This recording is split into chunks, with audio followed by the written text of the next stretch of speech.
Because marriage prevents you from fornication, from homosexuality, which are half of the evils of society.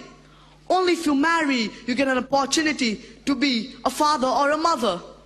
Only if you marry, you get an opportunity to be a husband or a wife, which are very important duties in Islam. So irrespective whether you marry once or twice, you complete half of your religion. And Allah subhanahu wa ta'ala says in the glorious Quran, in Surah Rum, chapter number 30, verse number 21, وَمِنْ آيَاتِهِ أَنْ خَلَقَ لَكُم مِّنْ أَنفُسِكُمْ أَزْوَاجًا لِتَسْكُنُوا إِلَيْهَا وَجَعَلَ بَيْنَكُم مَّوَدَّةً وَرَحْمَةً. And among His signs are that He created from among yourself mates, that ye live in tranquility, and He has put love and mercy between your hearts. Marriage is referred to as misaq, that is a sacred covenant. And in Islam, for marriage to solemnize, taking the permission of both the man and the woman, the would-be bride and bridegroom, is equally important. And Allah subhanahu wa ta'ala says in the glorious Quran, in Surah Nisa, chapter number 4, verse number 19, يَا أَيُّهَا الَّذِينَ آمَنُوا لَا يَحِلُّ لَكُمْ أَن تَرِثُوا النِّسَاءَ كَرْهًا. Oh, you who believe, it is not permitted for you to inherit a woman by compulsion. And our beloved Prophet Muhammad sallallahu alaihi wasallam said, it's mentioned in Sahih Bukhari, volume number 7, book of Nikah, chapter number 43, hadith number 69. A woman by the name of Khansa bint Khadim approached the Prophet sallallahu alaihi wasallam and said, I have been forced by my father to marry a man whom I do not like. And the Prophet sallallahu alaihi wasallam, he nullified the marriage. Therefore in Islam, taking the permission of both the man and the woman is equally important. And in Islam, we do not prefer calling a woman as housewife. Because if you analyze, housewife means that she is married to the house.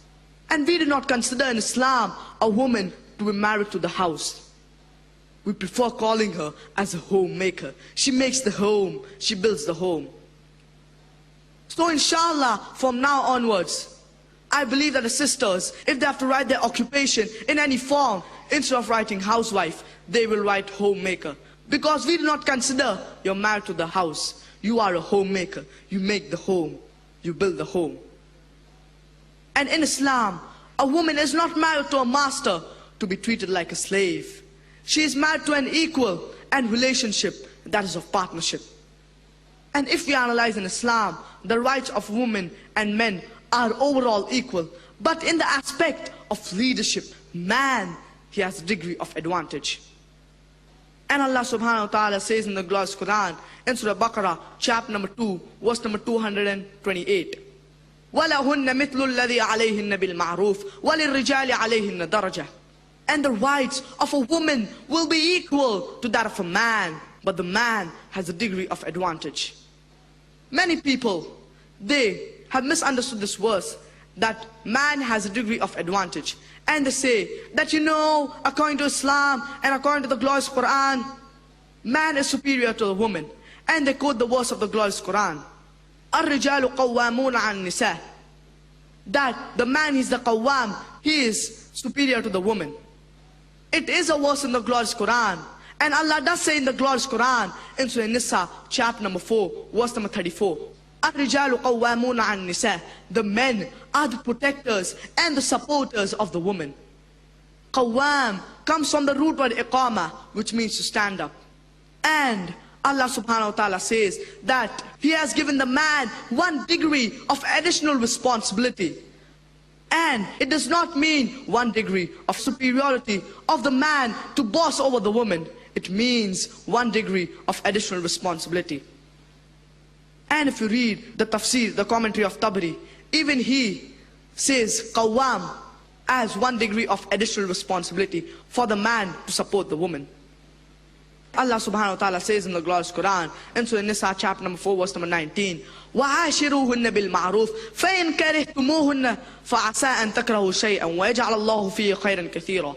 And treat your wife with the footing of kindness and equity. Even if you dislike her, you may not like a thing, but Allah may bring a good deal out of it. Allah subhanahu wa ta'ala says that we have to treat our wife with the footing of kindness and equity, even if you dislike her. We may not like a thing, but Allah may bring a good deal out of it. And Allah subhanahu wa ta'ala says in the glorious Quran, in Surah Baqarah, chapter number 2, verse number 187, Hunna libasul lakum wa antum libasul lahun. They are your garments and you are their garments. The wives are the garments of the husbands, and the husbands are the garments of the wives. What is the purpose of a garment? The purpose of a garment is to conceal, is to beautify. The husband and wife, they conceal each other's faults and they beautify each other. Their role is like hand and gloves. Let's discuss the social rights of a mother in Islam. Allah subhanahu wa ta'ala says in the glorious Quran, in Surah Isra chapter number 17, verse number 23 and 24, وَقَضَى رَبُّكَ أَلَّا تَعْبُدُوا إِلَّا إِيَّاهُ وَبِالْوَالِدَيْنِ إِحْسَانًا إِمَّا يَبْلُغَنَّ عِندَكَ الْكِبَرَ أَحَدُهُمَا أَوْ كِلَاهُمَا فَلَا تَقُل لَّهُمَا أُفٍّ وَلَا تَنْهَرْهُمَا وَقُل لَّهُمَا قَوْلًا كَرِيمًا وَاخْفِضْ لَهُمَا جَنَاحَ الذُّلِّ مِنَ الرَّحْمَةِ وَقُل رَّبِّ ارْحَمْهُمَا كَمَا رَبَّيَانِي صَغِيرًا.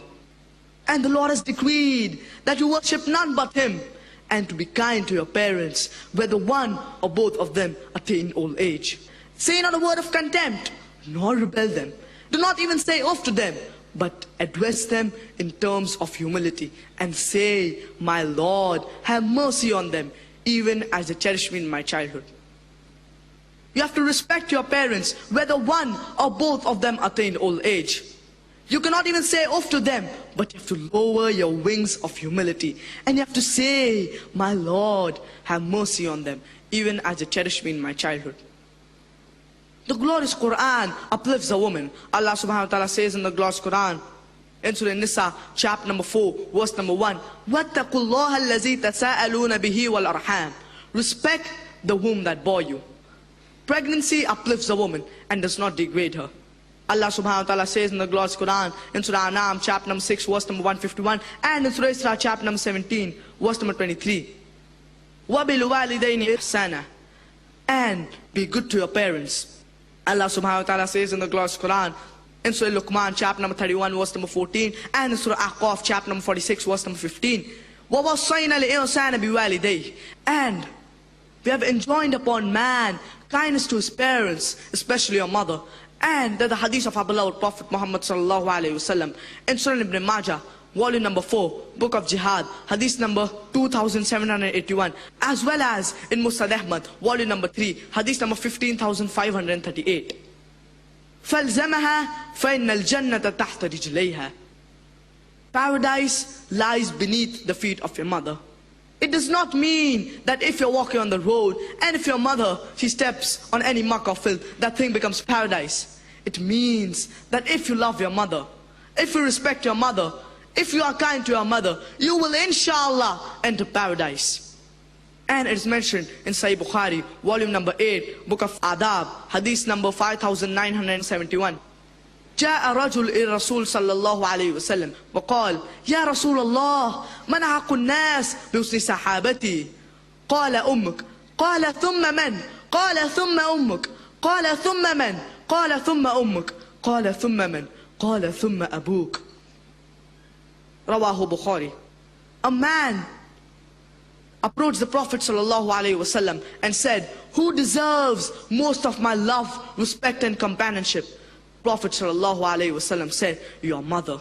The man asked, who's next? The Prophet sallallahu alaihi wasallam said, your mother. The man asked, who's next? The Prophet sallallahu alaihi wasallam said, your mother. The man asked for the 4th time, who's next? The Prophet sallallahu alaihi wasallam said, your father. In short, 75%, that is 3/4 of a companionship of the children goes to the mother. And 25%, 1/4 of the companionship of the children goes to the father. In short, the mother gets the gold medal, she gets the silver medal, she gets the bronze medal. The father has to be satisfied with a mere consolation prize. These are the teachings of Islam. Let's discuss the social rights of a sister in Islam.